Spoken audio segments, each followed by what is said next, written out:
What's good? Good morning, good afternoon, good evening. Welcome to the African Wahala. On this show, we are having conversations around the continent of Africa, especially Nigeria.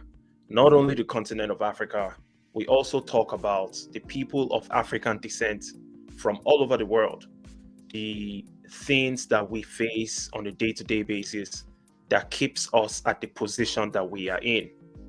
If you're on YouTube, click on the like button if you like the content. If you're on Facebook, drop a comment, click on the like button, share the video, let more people witness some greatness. Let's all learn. And you can feel free to drop a comment in the comment section so we can have a conversation. So we have a few things to talk about today. We started off with the topic. If you go through the topic, drastic times require drastic measures. And I'm here today with my co-host, Ololade. Ololade, how you doing, bro? I'm doing fine. I'm doing fine. Yes, thanks for coming through. So let's jump into it straight up. Drastic times require drastic measures. That's what we're talking about. I had a topic that came up with the Nigerian House of Representatives where a member brought a bill in front of the house to deliberate to have the bill passed by the house. And what the bill entails is a ban or some sort of a restriction on public office members in the country, their children, from going abroad to study. The bill was unanimously rejected for the second time, right? And in my opinion, that would have been an opportunity for the politicians in the National Assembly to take a drastic measure in rescuing the educational institutions in Nigeria, the educational system. Another topic that we're going to talk about is the son of the president of Uganda. We're just going to talk about it briefly. He goes by the name Muhoozi, General Muhoozi. He randomly came out a few days ago and said he was retiring. We're going to talk about that too. And then we had a huge reason to celebrate the release of Chief Sunday Igboho, a human rights activist from southwest Nigeria that was arrested, locked up in a foreign country, Benin Republic, without any major charge, right? But eventually he was released. People are celebrating. And then Miyetti Allah came out with a press statement, or was it a press conference, talking about Igboho needs to be extradited back to Nigeria so he can be treated the same way Nnamdi Kanu is treated. By the way, we are also waiting for Nnamdi Kanu's release. And then we're going to end the conversation with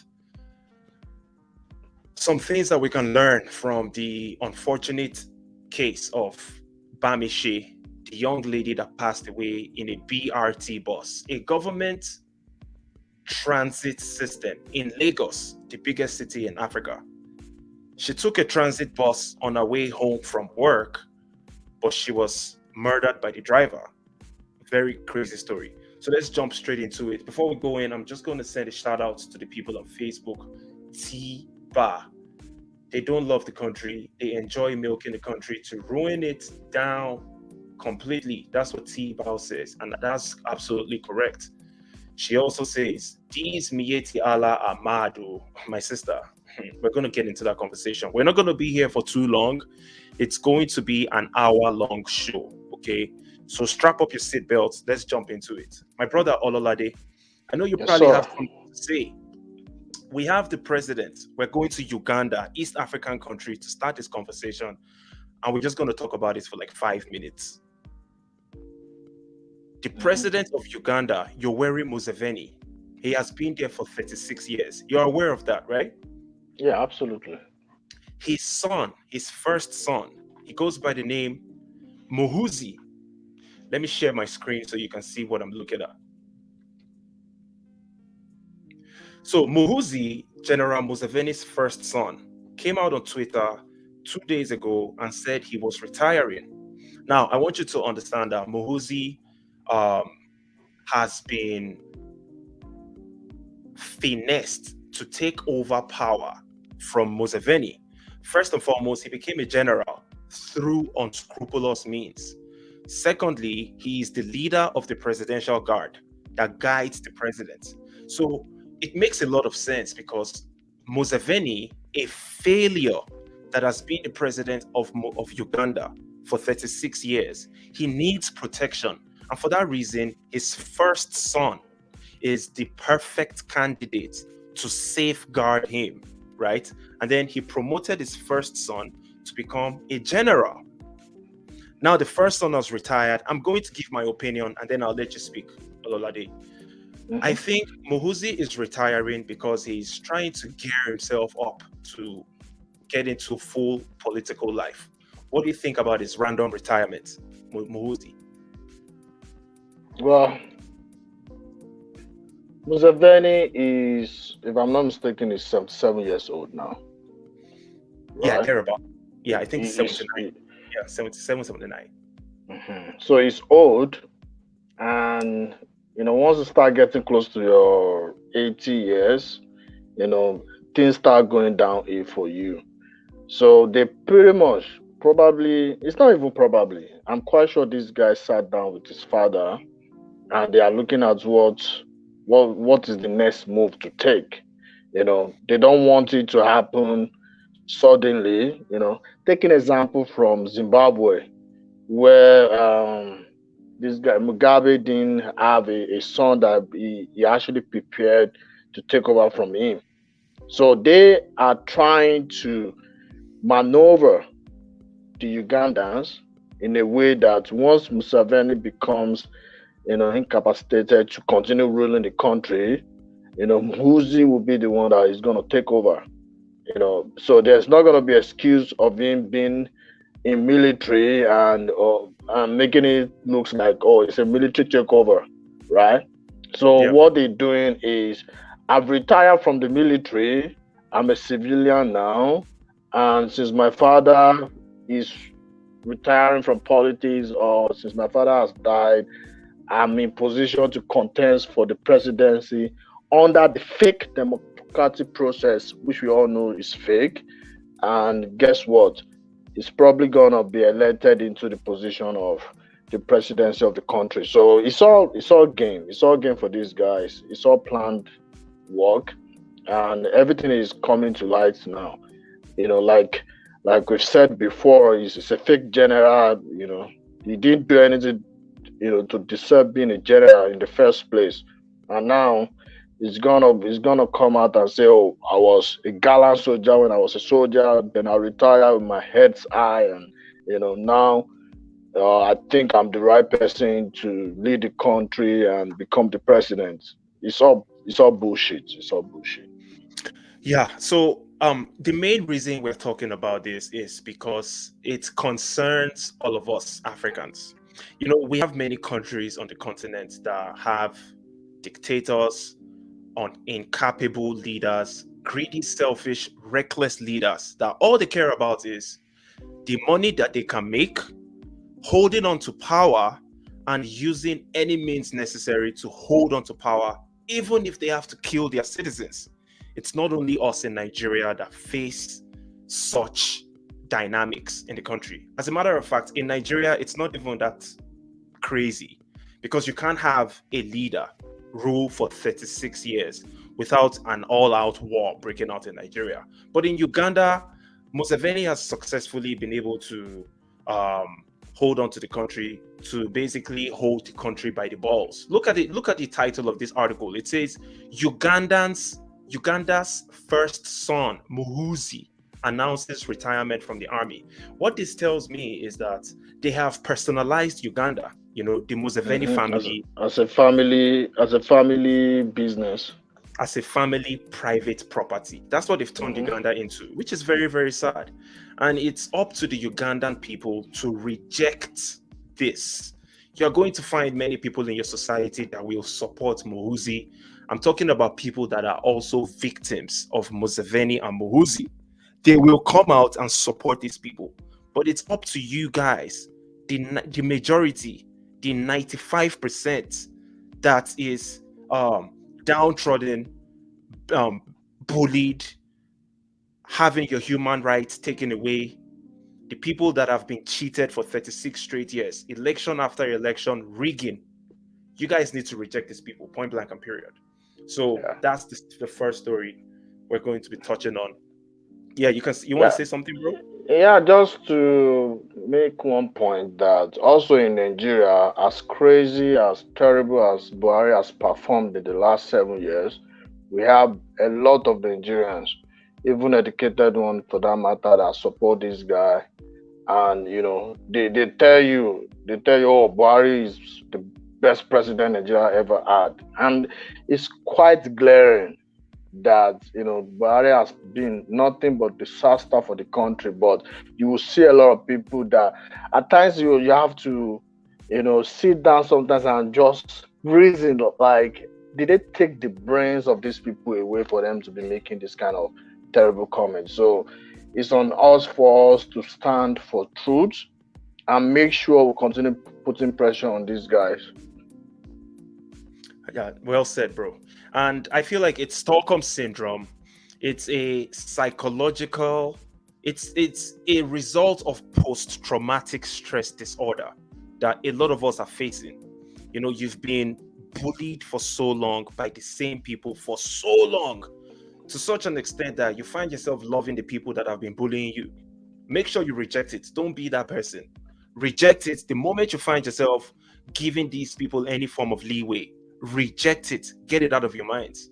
We're going to go into the next story real quick. The next story, and before we go into that, shout out to T Bar once again. T Bar, thanks for coming through. She says, I don't know why the African leaders are so greedy and their hatred for the continent.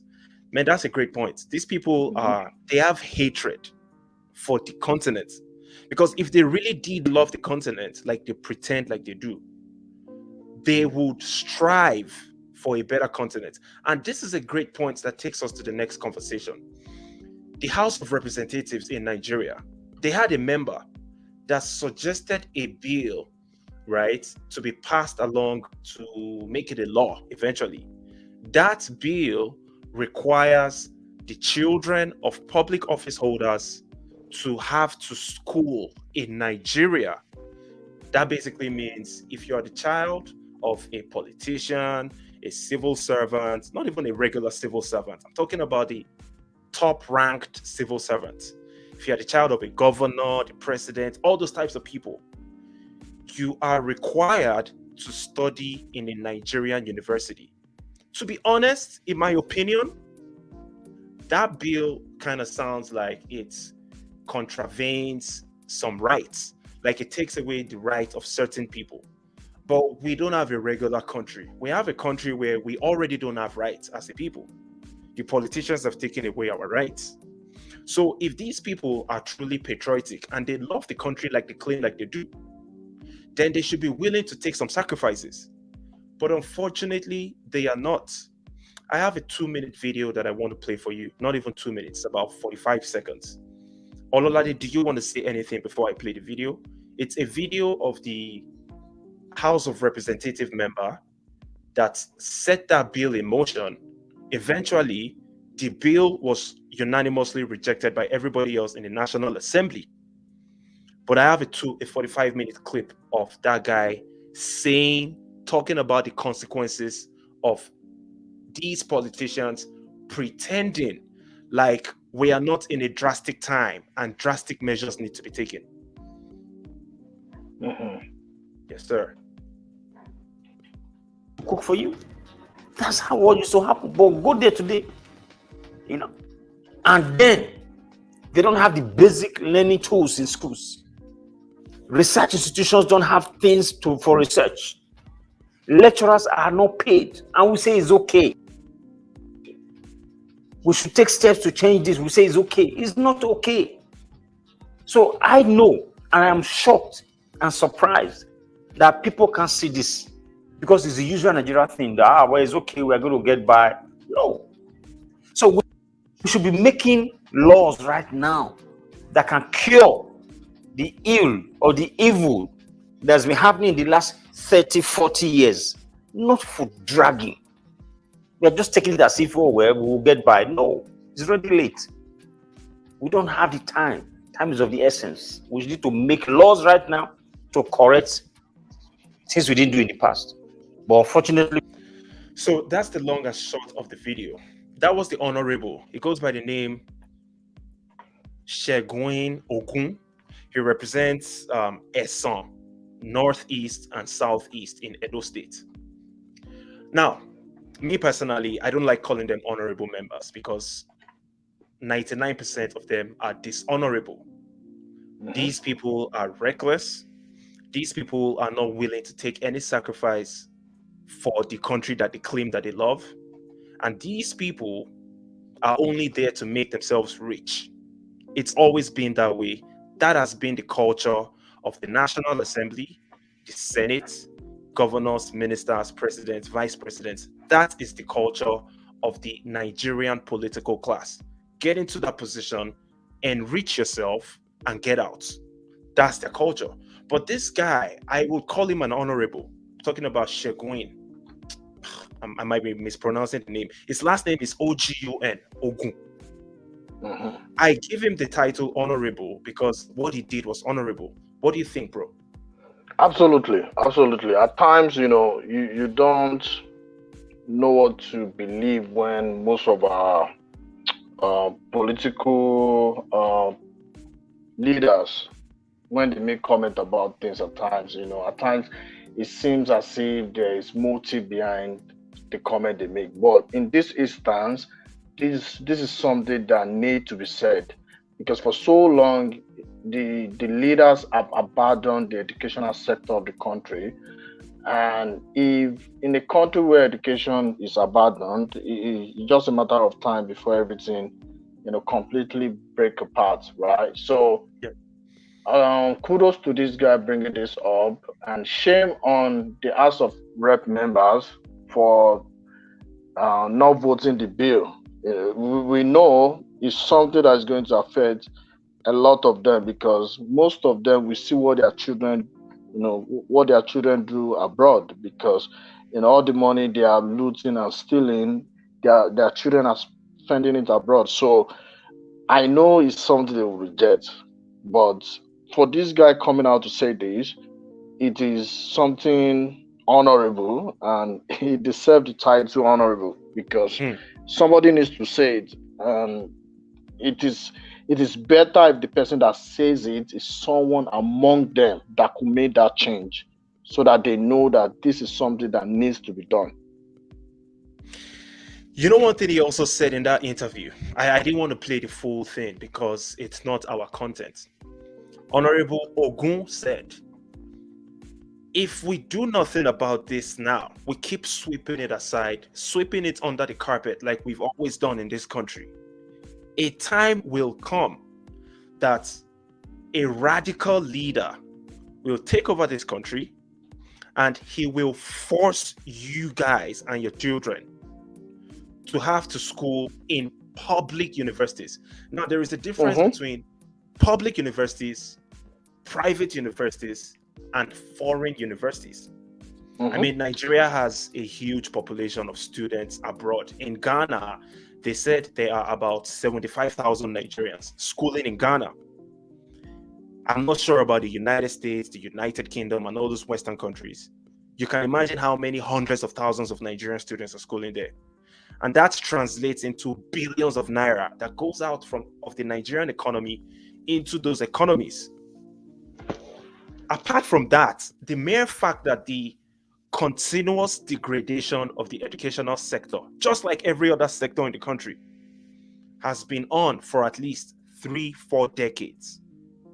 We've reached a point right now that, as we speak, the Academic Staff Union of Universities is still on strike. They go on strike every single year. Sometimes they go on strikes as long as a year, 12 months. ASU is on strike for 12 months, which means that students have to hold their academic calendar by 1 year. And it's normal. Apart from the fact that these students, I don't want to call them kids because lots of them are adults. Apart from the fact that they have to pause their educational system. When they get back to school, their lecturers are always frustrated because the country frustrates them. The lecturers don't have a decent life. They are not paid regularly. They get back to their houses. They don't have electricity. They don't have basic amenities. So they pour out the frustration on the students. In that process, they don't even produce quality education, quality teachings. Like the Honorable said, you find educational institutions that are supposed to be research based, they don't have the resources, they don't have the finances.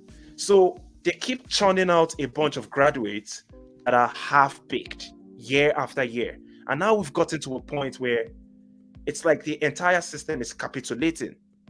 And it only makes sense if you genuinely love the country to take drastic measures to save the situation. And that was a drastic measure right there. Put out a bill that prevents public office holders' children from traveling abroad to go study. Because if you do that, that will put some sort of pressure on the institutions to improve. Now, some people might say, but you're infringing on your freedom of movement. You're infringing on your fundamental rights. We already don't have fundamental rights. The people that are deprived of education because ASU is on strike, their fundamental rights are taken away. And if you guys genuinely, I'm talking about you politicians, if you genuinely want to save the country, then you need to start taking drastic steps. But we know they are never going to do that. Me personally, I know that these guys will never ever take any drastic steps because they just don't give a damn. Point blank and period. The president is currently not in the country because he's using medical equipment in London. Since he has been the president for 7 years, he has traveled to London on medical reasons and spent over 250 days in London. That's almost an entire year in London, England. And this same president allocates billions of naira to ASO Clinic, the clinic that is responsible for taking care of the presidency. So what are we talking about here? The wife of the president does not live in the country. She lives in Dubai. One of the presidential candidates, Atiku Abubakar, he lives in Dubai. So all these guys don't give a damn about the country. Point blank and period. There is no other evidence that you can give to contradict what I'm saying. Let me jump into the comment section real quick. Shout out to Mr. Root Saints. Thanks for coming through, brother. Once again, Nigeria, a top 10 oil producer, depends on one man, Dangote, to build a functioning refinery in 2022, whereas they found oil over 4 decades ago. It's part of the decays that we're talking about, which is crazy. Mr. Rootsain says, for the last 10 years, the budget of education has constantly reduced below what is expected for a nation's sustainable development for its future generation. Yeah, and you know the excuse these guys are going to give? They are going to say, yeah, we had to allocate a huge percentage of the budget towards security because we are currently dealing with terrorism. But you guys have been dealing with terrorism since 2009. You've spent billions of dollars, driven the country into debt just to fight against terrorism. But the only thing that has happened is the terrorism has not only increased, the top military guys that are responsible for fighting against the terrorism have all become billionaires. So what exactly is happening? We know what is happening. It's a rhetorical question. I bet you have stuff to say about that, brother. Yeah. See, I think for some reason these guys are purposely not putting money into education. You know, you used to play one clip, TikTok clip about the man that talked about, knowledge, enlightened people, the power of being enlightened. If the population is enlightened, it will be hard for the leaders to manipulate them. I think the Nigerian government are knowingly not providing education or putting money into education, and they are doing this so that people don't get the right education. And once people don't get that right education, it will be hard for people to come out and oppose them. And the few ones that's able to leave the country and get education outside the country, right? Most of them are leaving, and they are living in such a way that they don't think of coming back to the country, right? So they have the not so educated or the educated but wrongfully educated people to deal with in a way. So I think they are doing it on purpose. The fact that a lot of people that live in the country to study outside the country and not even thinking of coming back to the country, that results in a lot of brain drain. You getting so many youth, so many young minds that are supposed to be in the country to develop the country to become a great country, leaving the country and using their brain to develop other countries all over the world. So it's just a lose situation. The only people that are benefiting from this are these political leaders, because there are children that study abroad. After studying abroad, they come back to the country and they fix them in different positions, and they have a plan for them to take over from them. Yes. You get the point. Back in the days in the 90s, public education in Nigeria, secondary public education, you can still take your children to those public and primary education schools, and they are still going to be, educated to a point where they can express themselves and know some things. But these days, nobody wants to take their children to public school anymore. We see the situation of those schools. Many of those schools don't have roofs. Many of those schools, there's no even desk for the children to sit on. So the schools are so dilapidated to a point where it's not even possible for a child to be able to assimilate anything in that condition. So I think they are doing this on purpose. And Nigerian leaders are one of the most devilish people in this world. They are so evil that their mindset is just to find a way to hurt the people as much as possible.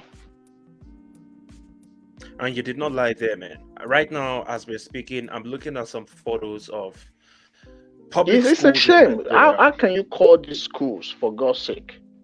Look at Just schools. look at the environment. Just look at this. This is what school kids in 2022 have to be dealing with. Just look at this. Look at this. I don't know if these images are clear. It's very, very, listen, this is part of why we are not respected. Because if we can't take care of ourselves, okay, as a people, look at this, look at the roof. Roof is gone. If it's raining directly on the kids. They have no tables, no chairs, no windows, nothing. Listen, if we can't take care of ourselves, even though we have the resources, we have the money, we have everything necessary to improve our lives and create an environment where an average person has access to basic amenities. If we can't do that for ourselves, then we don't deserve to be respected. And that's the simple truth. I keep telling people that always cry and complain about racism, this is where it begins. It's not a coincidence that in Nigeria, the so-called giant of Africa, in 2022, this is not 1950. This is the normal thing in many, many countries, in many, many states, many regions of the country. Like you said earlier, bro, back in the days, public schools were decent. But those public schools that were decent in 1995, there was no maintenance done on the structure of the schools. The corruption in the system created a loophole where the teachers that are not regularly paid They just adapted to it. Man, if you don't pay me my salary for January, no problem. God will provide. I'll just wait till February. And that's how it goes. You hear about public school teachers that haven't been paid for 6 months, 1 year. They have not been paid their salaries. Sometimes they don't even show up to school. They don't show up to work. Nobody holds them accountable because nobody pays them. And then you find one useless politician comes at some point and says, "Oh, I'm here. When you see the wife of the president here to help you, will you not come for help?" Bragging like they are doing you a favor. Like, I mean, that's where we find ourselves in. It's our job as a people to reject what we find ourselves in. Okay. We have unfortunately found ourselves in this situation today, but it is our job to reject it. We can't continue going this way. This is 2022. Those of us that were born in the 80s are now close to our 40s. And this is what we have progressively witnessed throughout our entire lives, a progressive regression. The schools that were decent in 1995, today in 2022, they are shit. So yeah, we have to reject it. Before we move on to the next topic, yes, sir. I just want to point out that, you see, those children in those schools with no roof, they've not committed any sin. The only sin they've committed is to be citizen of a country that cannot get their full potential as human beings. Like, many of these children could, if nurtured well, if they go to like good school that could get their potential, many of these children could be people that will liberate, or people that would develop one of the best technology ever. But yes, the fact that these children are going to public school, look at this environment, for God's sake. How do you expect a child to learn anything when there's no roof? They can't even sit down on a chair. They are sitting on the floor, right? And in the midst of the whole thing, maybe they are in a state where there is terrorism, right? So these children, their potential to become a great human being has been altered by the Nigerian system. And this is a very serious issue. And I'm happy that one of the House of Rep members brought up this issue, that the House of Rep members should make sure that their children schooled in Nigerian schools instead of schooling abroad, because it's high time we start talking about the Nigerian government putting money into the Nigerian education system, because we can't continue like this. It's unseen in 2022 to have this kind of school. It's unacceptable. We are going to continue rejecting it. We are going to continue speaking up against it. And one tool that we have to use, it's social media. What we are currently doing, using Facebook, YouTube, Instagram, rejecting these nonsense that they have fostered upon us forcefully for the longest time. We are going to continue using social media to speak up against it, to organize ourselves, to rally, to physically go out there to protest, okay? Because mainstream media will never talk about these things. As a matter of fact, if you're a mainstream media practitioner, Channels TV, Arise TV, and those other TV stations in Nigeria, for example, and this can be reciprocated across many African countries. For example, Uganda that we're talking about, a mainstream media platform in those countries is not allowed to criticize the government. If you do, you're going to be fined. You're going to be sanctioned. We've seen that happen with Arise TV. We've seen that happen with Channels, where the DSS invited the presenters in Channels TV for having an interview with a guest that was speaking about the terrorism and giving intricate details. But the federal government was unhappy. They sanctioned them, put a huge fine upon them, told them, you guys can't talk about this, okay? You only have to portray us in a positive light. You need to lie for us, basically. So that's why we, the people, we have to use the tools that we have, like social media, to reject this and to let them know that we are watching. And eventually, they are going to pay for their crimes. You can't go scot-free, man. You guys have been committing crimes for so long. You have successfully destroyed the institutions that could send you to prison for those crimes. So now you can commit crimes with impunity, not having any fear of what is coming back to you. But that is slowly going to break down with time. And this brings me to my next topic. Bamishe. Very unfortunate story. I'm pretty sure you heard about it, bro. The young lady that was killed in a BRT bus in Lagos. Yes, Bamishe. So first and foremost, there was a rally. International Women's Day happened about 2 days ago, or was it yesterday? Now, in Lagos, Nigeria, the International Women's Day celebration was going on. Women gathered themselves somewhere. The wife of the governor was there as well. And we Nigerians, we love the Stockholm syndrome thing we're talking about. Stockholm syndrome. The same people that have put you in the mess that you are in, or that have contributed to the mess that you are in, you still love them. You worship them. You adore them. You like singing their praises. I know it's a psychological defect, post-traumatic stress disorder, and it's also as a result of extreme poverty and being an opportunist. They've turned all of us into opportunists.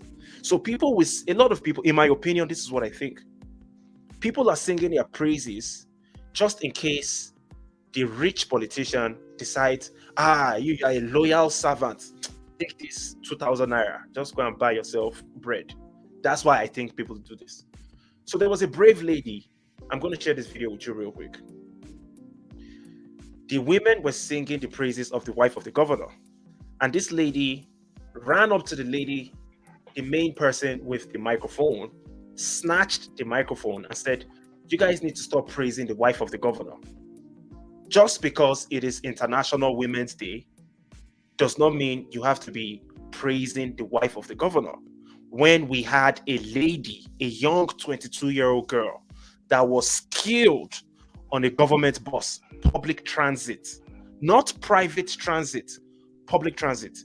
She was murdered in a very gruesome manner.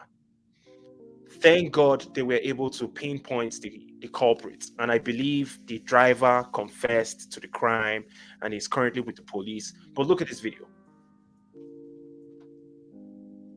Nigerian women, this is our song. We must know it.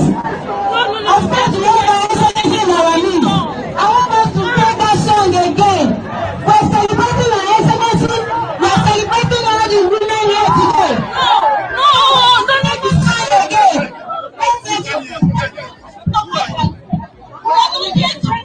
Who are you? Who are you?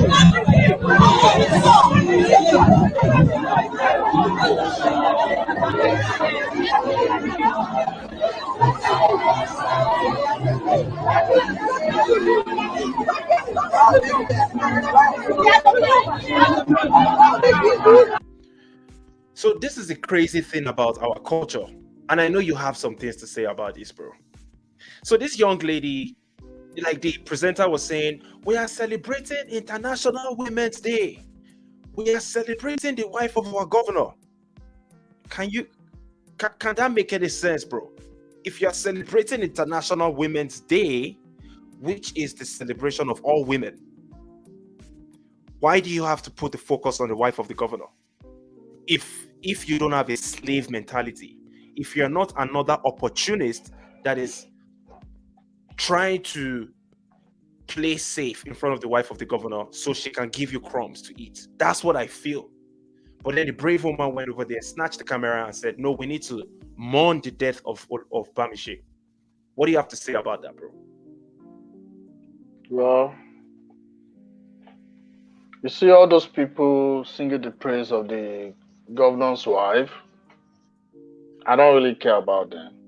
I know they are. There's something we call I never chop people. For people that don't understand Nigerian pidgin, it means people that they are after their belly, they are after what they want. There are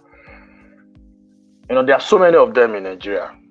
There are so many of them. So I really don't want to dwell on that. We saw the case of the governor's wives going to Dubai to go and sing happy birthday to the first lady of the country.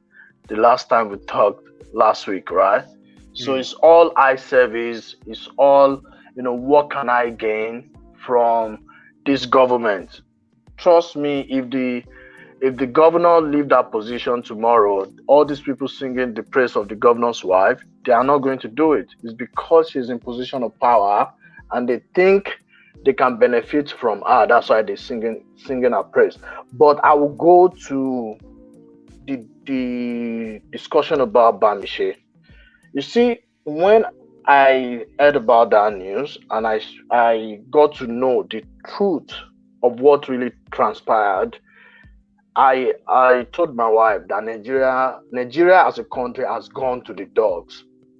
The reason why I said that is if you live in Lagos and you understand, you know how Lagos is. Lagos is a country of millions, tens of millions of people, and it's so chaotic. A lot of crimes goes on in Lagos, and you have to be very vigilant.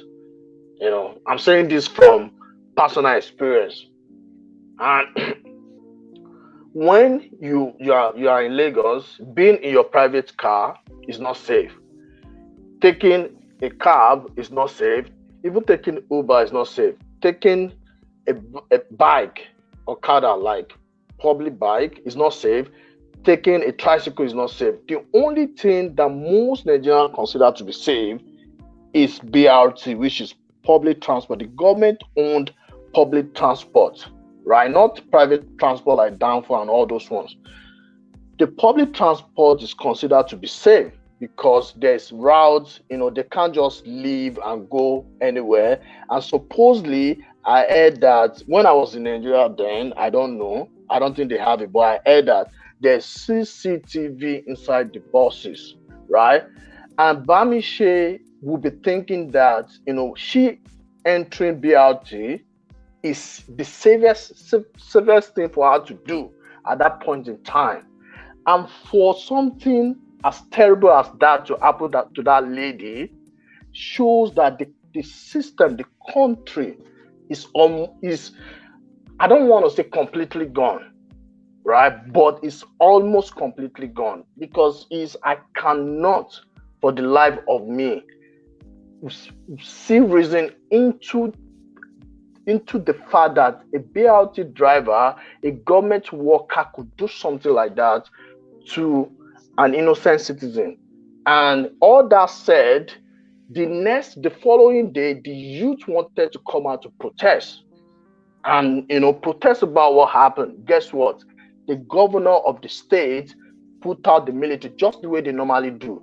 I don't know why Nigerian government find it so difficult to allow people to express their grievance in form of protest. They just don't want you to come out and say something and oppose them in any way or shape or form. Trust me, if they have the power to censor or to close all this live stream that we're doing, that we're using to criticize them, these guys are going to do it. Yes. Right? But the fact that they don't have the power to do it, if they see you do something physically to come out to say something against their government, they are coming for you. They are not even hiding things these days. When we used to have the military government there, we know these are military guys, and the military guys, is military. But now we have a democratic government that the leaders are acting as military, like as if they are military, and it's so sad. It's so sad, I don't want to dwell too much on this. No, we're going to continue rejecting it. And the fact that we keep talking, some people go out there physically on the ground protesting. Some people even take it a step further.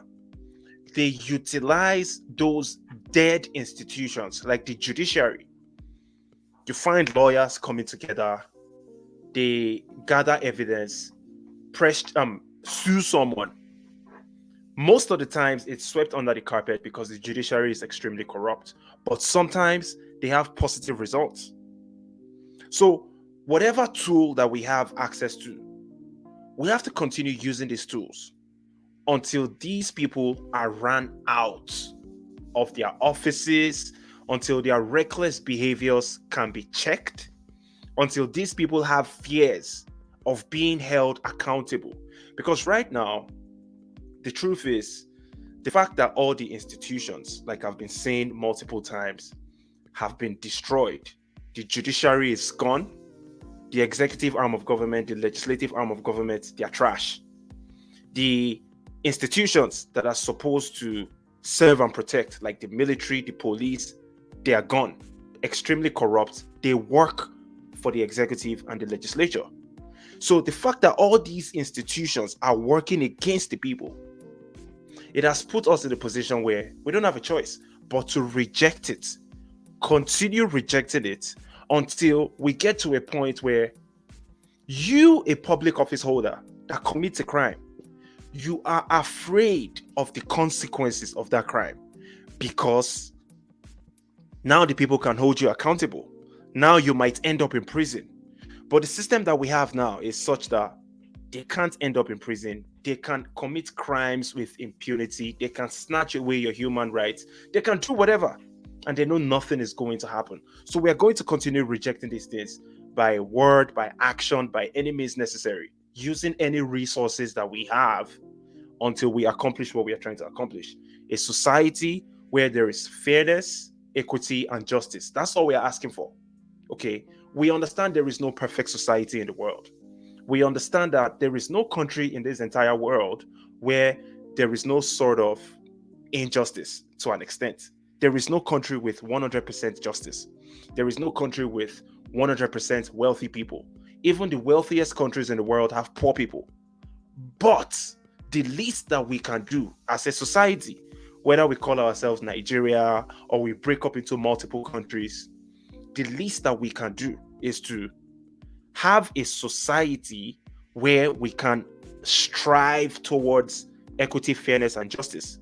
Because the injustice that we have right now, it has pushed us to the precipice. We've reached a point where, man, people are so angry, and it's only a matter of time before everything implodes. It's just a matter of time. Even the honorable was telling his colleagues earlier that a time is going to come. You guys are rejecting this bill. You are flat out rejecting this bill, saying it's none of your business. We the people, we the politicians, you can't take away our rights. Our children have the right to go study abroad. But a time will come that when a radical gets hold of power, man, you guys are going to be forced to school in University of Abuja. But with that being said, let me quickly go through the comment section.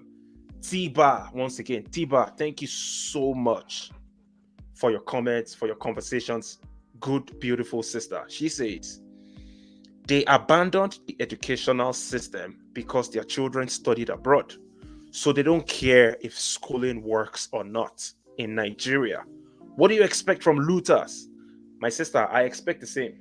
I don't expect anything better from criminals, okay? Especially irredeemable criminals. These are people that know, a lot of them know deep down in their hearts that what they are doing is unsustainable. At some point, when the people's backs are against the wall, they wouldn't have a choice but to come back towards you and attack. They know that. But a lot of them are so dumb. They are smart, but they are dumb at the same time. I call them smart because they know how to manipulate the people. They know how to weaponize poverty. They know how to create Stockholm syndrome in the minds of the people, whereby the people that they are oppressing will be defending them. They know how to do all those things. So I call them smart. But they are also dumb because they worship money. They worship power. All they want is money, power. They just want to be your king. They want you to be their slave, and they want you to be they want to be your king. And in the process of maintaining that status quo, they lose their brains. They start acting foolishly, like we see them doing. We, the people, are going to eventually get rid of them. It's going to happen one way or the other. They know this, but they are so foolish that they are like, nah, it's not going to happen. Moku, just forget them. But thank you for that great comment, sister. She says Nigeria is dead. Man, Nigeria is dead and gone in the minds of many, many people. So I can't even disagree with you on that. She also says here, it's obvious they don't have a good plan for the country. Absolutely. Smart Temple. What's up, brother? He says, the problem is this: Nigerians living in Nigeria do not see anything wrong in that country. They all need mind brain revolution fast. Wow. Well done, African Yes. Wahala. Thank you, brother. Thank you so much, brother Smart Temple. Yeah. The what Smart Temple says is it's quite the truth. You know, if you have a problem, and I always say this, if you have a problem, the first step in solving that problem is to identify that you have that problem. See, most Nigerians living in Nigeria, not all, but most majority, they don't even see the problem, right? It's when people leave Nigeria and see what is obtainable outside the country that they feel like, for God's sake, with all the resources, all the money this country is making, we should be doing better than this country. We should be doing this, but we should be doing better than this country that I'm living in. That's when the veil that covers a lot of people's eyes open. But many people don't see. And many people, because of this, the way these politicians made the system, they do a kind of like reward for you if you come to the side of being bad. I don't know if you get my point. So they don't give you opportunities, they don't give you good education, they don't give you good roads, all these basic amenities, they don't give it to you.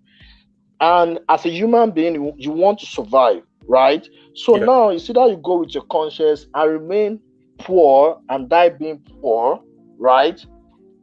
Or you try to do some illegitimate things and start making some money in illegal way, and you doing those illegal stuff, you are going to the side of these politicians, and the terrible you become, the more terrible you become, the more you join them, and the more the system rewards you. And once you get rewarded to a point where you start dining and whining and having meeting with these leaders, you become one of them. That's why you see people like Festus Keyamo, for example. Festus Keyamo was a lawyer that he was a renowned lawyer in Nigeria that people were like, oh, smart guy, this and that. Guess what? Keyamo is dining with the likes of Buhari, and the same thing with Ruben Abati when he was, it was this special advisor to Goodluck Jonathan. These guys are smart guys, but the system will reward you for being bad. The problem with Nigeria is the system. The system is terrible. You to be bad. To be bad.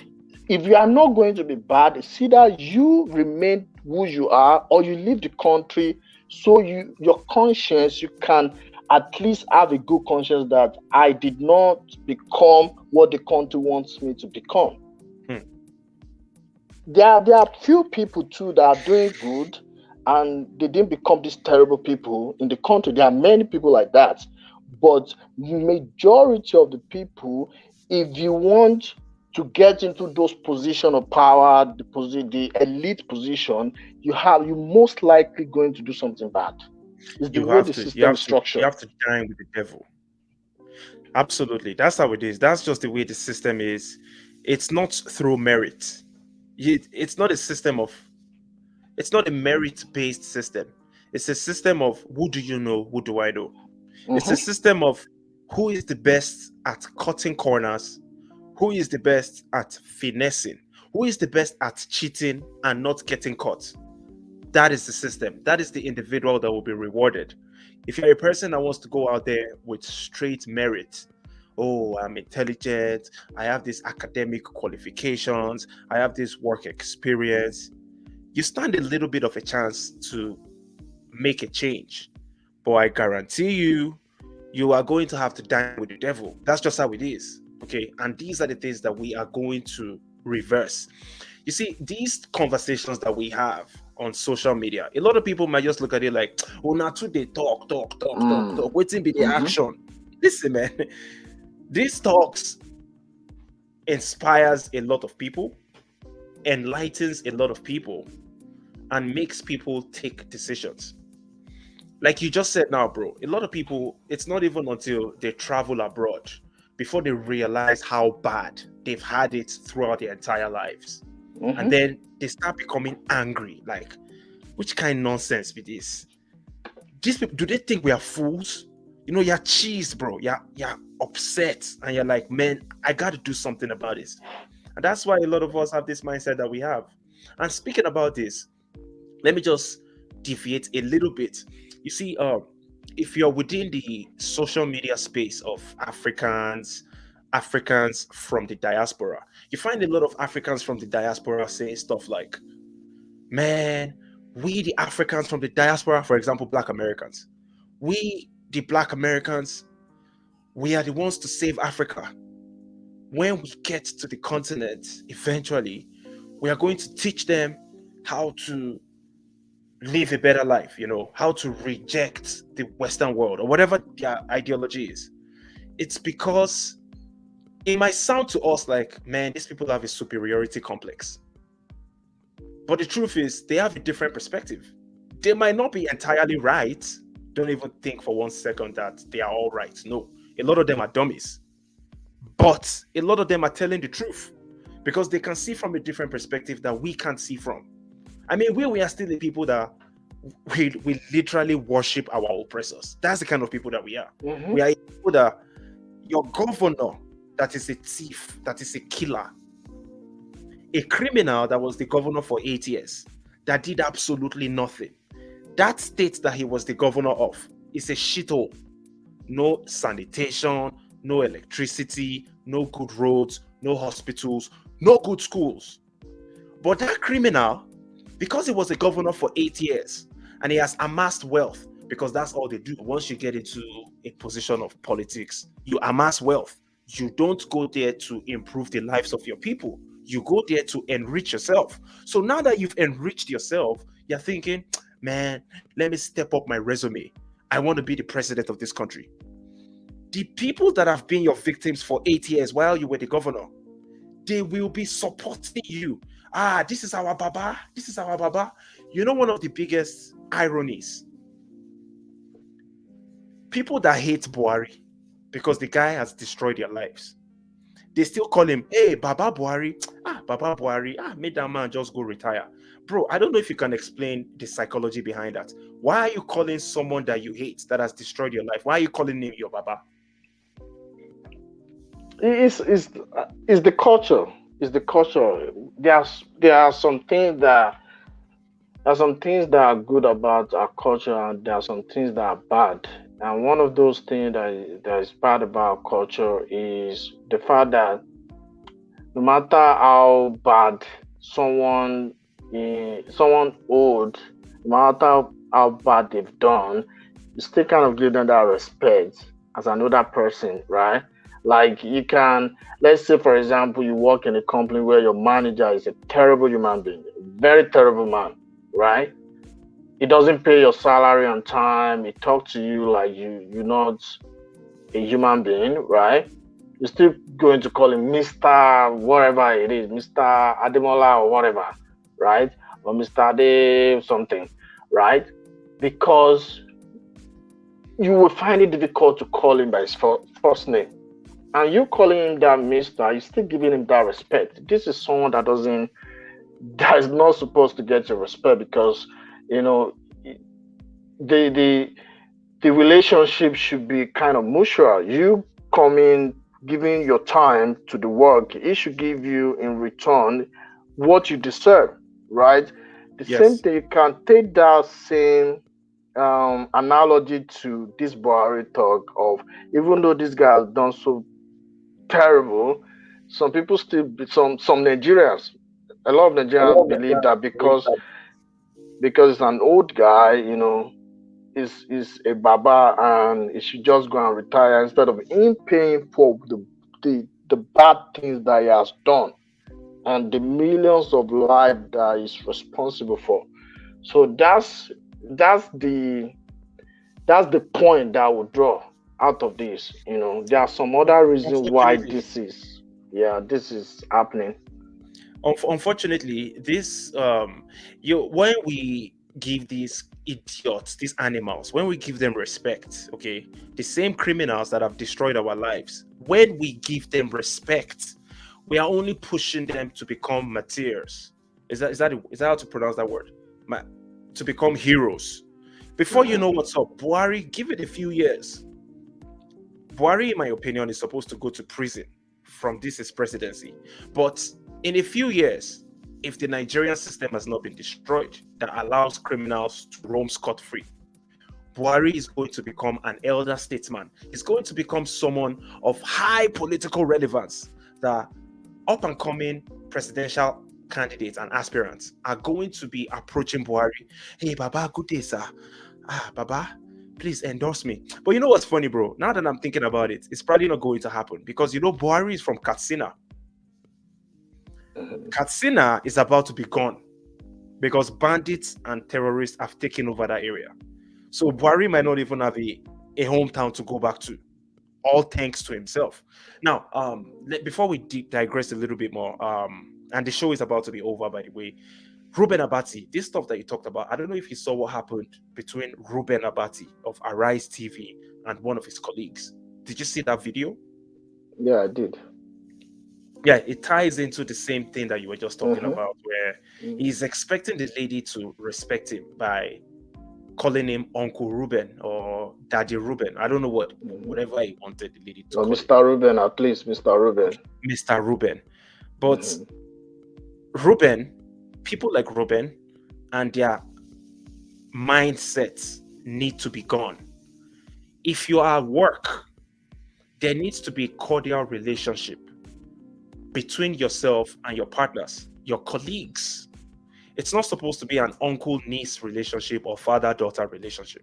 It's supposed to be colleague, first name basis.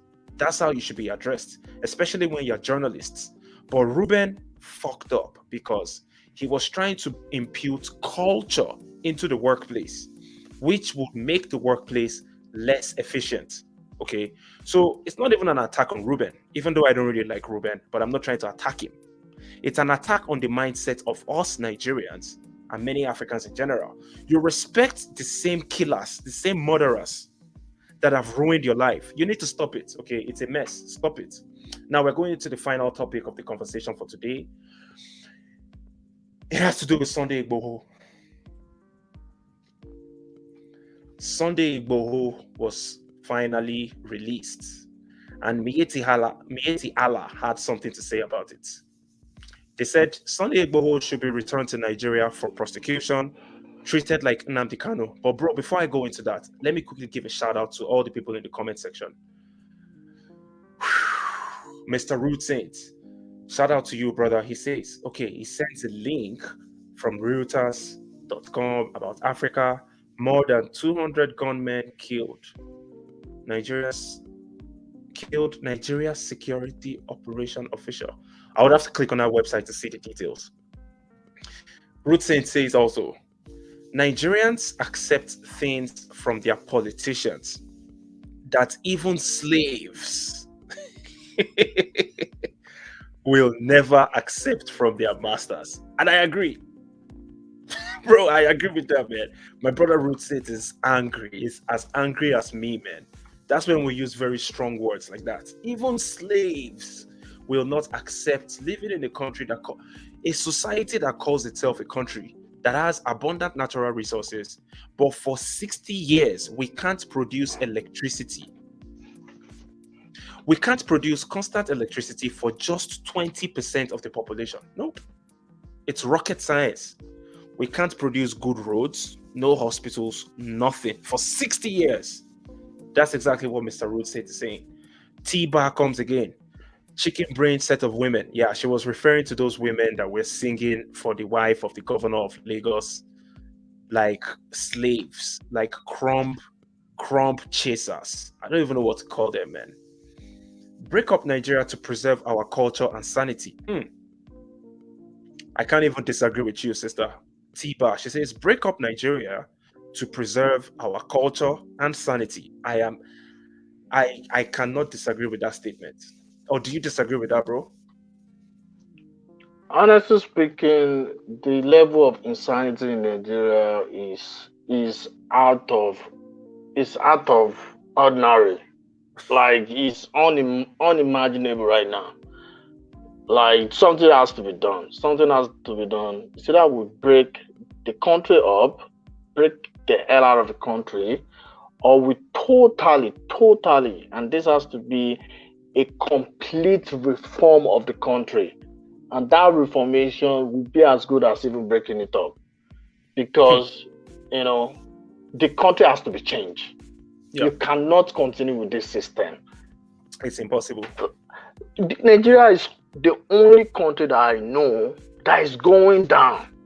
Every other country in the world is going up. Forget about, okay, we're using social media now as compared to people that live, or people that were living 20, 30 years ago. We have access to social media. We can call someone, you know, after, you know, we can call someone from anywhere in the world right now. You can talk to people and you can do so many things right now.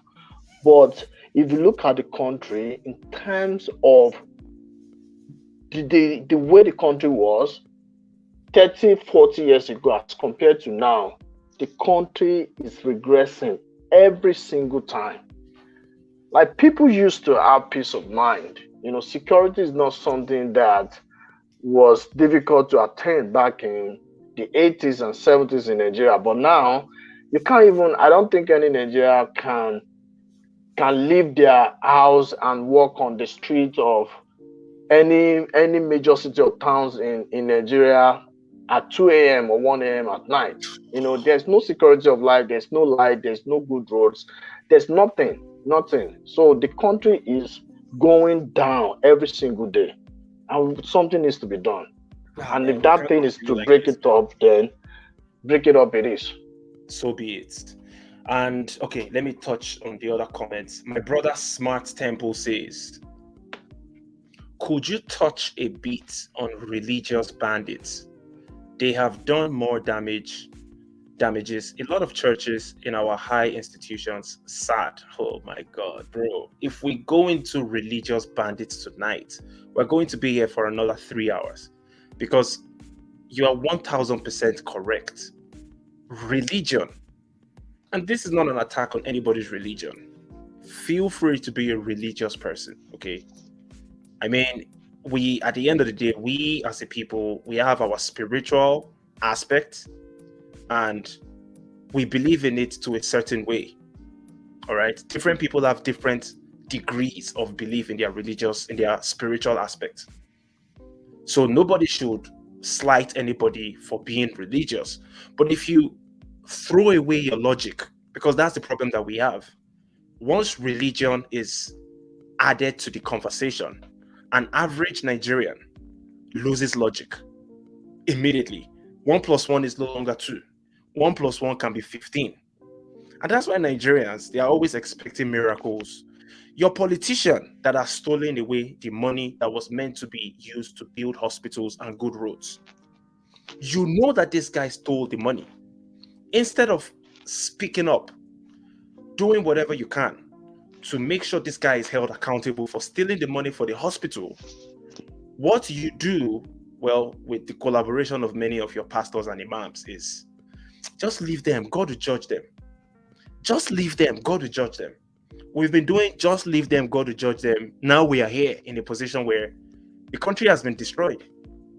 So I completely agree with you, brother. Religion destroyed us to a large degree, but we don't want to jump into it because we've already gone way past our time for tonight. Okay, we're supposed to be done about 10 minutes ago, and we're going to touch it. We're definitely going to make a show on it, bro. Maybe on Saturday, probably. But thank you so much for that input, brother Smart. And my good sister T-Bar says once again that she's seen the Ruben Abati's interview. He is so unprofessional. Man, Ruben, I don't know, man. Many people have come and roasted him in the past few days. He probably regrets it, you know. Me, I have no mercy for him. As far as I'm concerned, that cultural behavior needs to be gone. It needs to be gone. You can't be using your age just because you're older than someone means your opinions matter more than the other person's. It doesn't work out that way, man. If it really did work out that way, then how come all these your young governors like Yaya Bello of Kogi State? He's a thief. Oh, Yaya Bello is an absolute thief. Okay, so I'm not even trying to give him any credit. But how come a young Yaya Bello or a young Dino Melaye, another thief, they get into power, but you find old men that are older than them in their 60s, in their 70s, worshiping those young boys. Good afternoon, sir. Old man, oh, Baba of 70 something years old is greeting the young 40 something year old man. Good afternoon, sir. So it's not about age. We are just hypocrites. People are hypocrites. Even the culture, they apply it when it suits their narrative. The truth is, people worship money first. Money is what they worship because they are trying to escape poverty. Okay. But then they use the cultural and the religious aspects to garnish their desire for money and to emotionally control people. That's what we do in Nigeria. And that shit has to stop, period. It's all about oppression. Oppression, bro. It's all about oppression. And the oppression, if you have money, you can oppress anybody, right? The money will do the oppression for you. If you don't have money, then you use your age to oppress someone that's younger than you, that doesn't have more money than you do. If that person has more money than you do, the person has something that is bigger than your age in that aspect, and you can't oppress that person anymore. But if that person doesn't have money, you don't have money, or maybe you have a little more than that person, but you're older, then you have to oppress that person, right? Also, your fame. People use fame. People use all sorts of things. Political power. That is the reason why our political leaders don't want to leave the position of power, because them leaving, we've seen many of them that left the position of governorship or senatorial position or whatever, and a few years after that, they are nobody anymore. Nobody give them respect. I said something about the governor's wife. All those people singing a praise. If the governors leave today or tomorrow and she's no longer the governor's wife, they are not going to give her, that respect anymore, because you have to have something for you to kind of like step on others, and once you don't have money, once you don't have political position, the next thing you have is to use your age to blackmail, to emotionally blackmail people that are younger than you and try to use it to oppress them. So it's a very oppressive system. It's an oppressive culture, an oppressive system, and we reject it. Period. We are not going to teach our children. Please, if you don't even learn anything from this entire conversation, make sure that your children, if you have children or if you plan to, you don't allow them carry on this culture of being subservient to criminals. There is nothing wrong in respecting your elders. It's a great thing about our culture. But if that elder is a thief, please stop respecting them. It's a first step towards mentally emancipating yourself. Stop respecting criminals. Just let it go. Stop calling people like Buhari Baba. Except maybe you're a Buhari, you're a Buharist. I can understand you call him your Baba. But if you're an average Nigerian that Buhari has destroyed your life, can you stop calling him Baba? Because you're just respecting your murderer. I don't understand it. So and stop calling Tinubu Jagaban. You can instead call him Jagabandit. Or you can call him Tinubu. Asiwaju Awon Atole.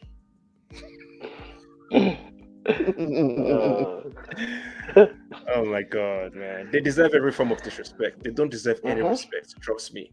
So the conversation is over. Bro, we're going to talk about this Sunday Igbo's Miyetti Allah. But to be honest, Miyetti Allah is irrelevant. The only reason why they are relevant today is because of their leader, Buhari, that came into the Nigerian politics with extreme nepotism, with impunity, not giving a damn about anything. Mietiala, an ordinary organization of, I don't even know what they actually stand for. They were not even. The full meaning is MACBAN, which is Meiti Allah Cattle Breeders Association of Nigeria. They are just cattle breeders. Imagine. You can as well have goat breeders or sheep breeders or hen breeders.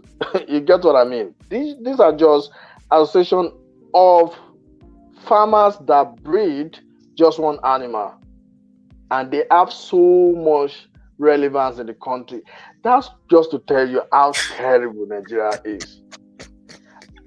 Honestly, I don't have issue with them having association. If they are cattle breeders, it's a country, it's democratic system, freedom of association. You can form association with people that have the same ideology or whatever with you, right? Mhm. But the association of cattle breeders should not even have any relevance whatsoever in political affairs in the country, not to talk of them talking about something that is national issue. You understand what I mean? It's so disrespectful. It's so disrespectful. I can't believe that we've been subjected to this nonsense. And trust me, those guys have power. Those guys have power. Do you want to see their convoys? Mm-hmm. You want to see their entourage? Do you want to see the mobile police that escorts them when they are driving in their long convoys? Cattle breeders. Just cattle breeders. Yeah. Anyways, congratulations to Mr. Sunday Igboho, Oloye Sunday Igboho, a great freedom fighter. Nigeria will make you prominent. Because normally, a Mr. Sunday Igboho is just an average guy that is living his life. He has his businesses. He's just doing his thing.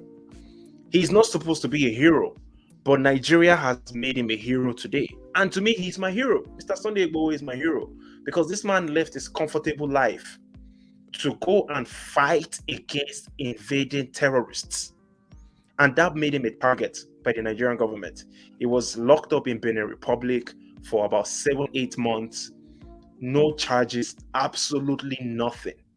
Just to show you how Nigeria, Benin Republic, and all these other similar countries collaborate to perpetrate impunity and criminality. Eventually, the guy was released because they had no charges against him. There was nothing they could pinpoint and say, okay, this is the crime that this man committed. There was nothing they could say. So they disgracefully released him. And we are happy. We are grateful that Mr. Sunday Igboho is out. We also hope, we are waiting for Nnamdi Kanu to be released, for Omoyele Sowore to be fully released. Showore's case, I don't even understand what is happening. The guy is already contesting to be the president, even though he's on city arrest, but whatever. Anyways, let's round this conversation up, bro. You can have your final say. I just want to say congratulations to Oloye Sunday Igboho. What's being talked about, what all the press is. You see, what the man did is he doesn't have to do it when he did it. And for him to come out to do it, first of all, it's not one of the Obas in southwest Nigeria. It's not one of the kings there. It's not one of the governors. It's not one of the political class or political elites there. Is a guy that has done his dues and he can decide to live a comfortable life and look away from what is happening around him.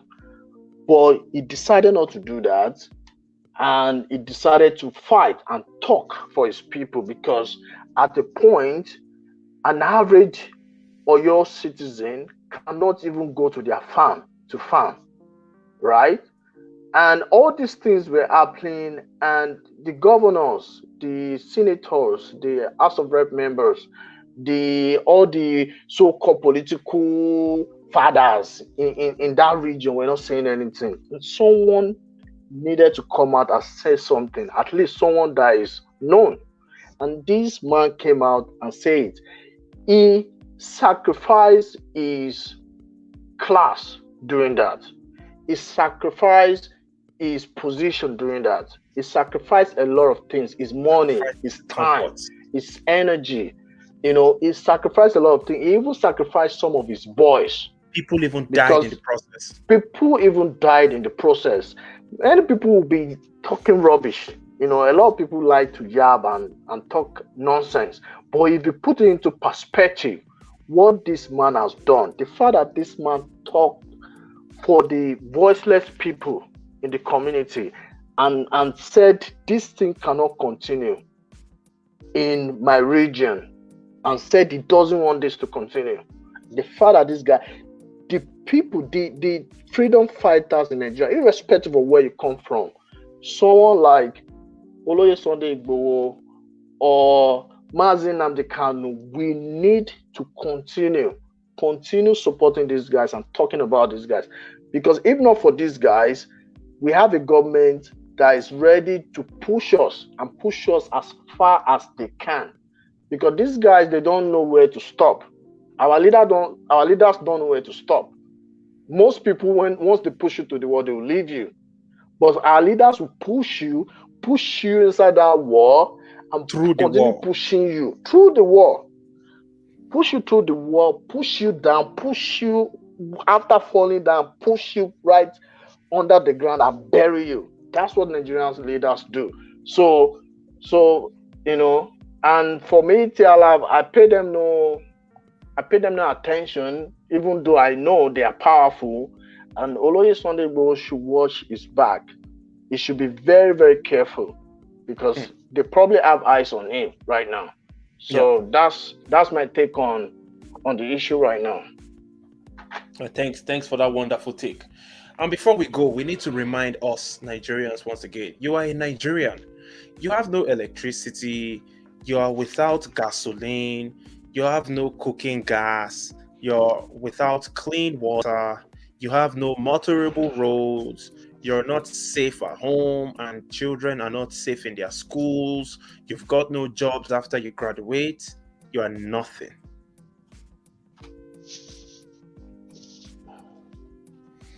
It's sad, but it's the truth. That's what It's the truth. millions It's the of people's truth. lives into. Let me say something. Some years back, Donald Trump said something about Nigeria and some other African countries that they come from shithole countries, right? Yeah. And a lot of people were taking it serious. Personally, I'm not a fan of Trump, but that one statement, where is the lie in that? There's absolutely no lie there. Where is the lie in the fact that our country is shithole? In fact, don't let me even say something that will offend a lot of people. But Bro, they're gonna say, why are you talking bad about your country? You should be patriotic. Well, my being patriotic is me talking bad about it so that we can do something about this terrible situation. That's a We perfect can't just answer. continue. We can't continue acting as if everything is good. You see us going on social media, I'm living the best of my life. No. Millions of people are dying every day. Not every day. Millions of people are dying in the country. Killed. Millions of people are going to bed hungry. A lot of children are dying for no reason. You should live your life, but at the same time, you should have it at the back of your mind that your lack of voicing out is affecting a lot of people that cannot talk. A lot of people that don't have the platform to express themselves. As far as you're not a part of the solution, you're a part of the problem. Yes, absolutely. And with that being said, thank you so much for coming through to the African Wahala Diaspora Radio International. Thank you so much, my good brother Ololade, for always bringing in your intellectual point of views mixed with some roasting, because we roast these people all the time. And it's important we roast them so that their feelings can be hurt. And it's also important we roast them so that other people can join us in roasting them. And we can all realize that these people are nothing. They are not honorables. They are not His Excellency. They are a bunch of thugs. That's what they are. So thank you guys for joining the African Wahala today. We'll be back on Saturday. Peace, blessings. Have a good night.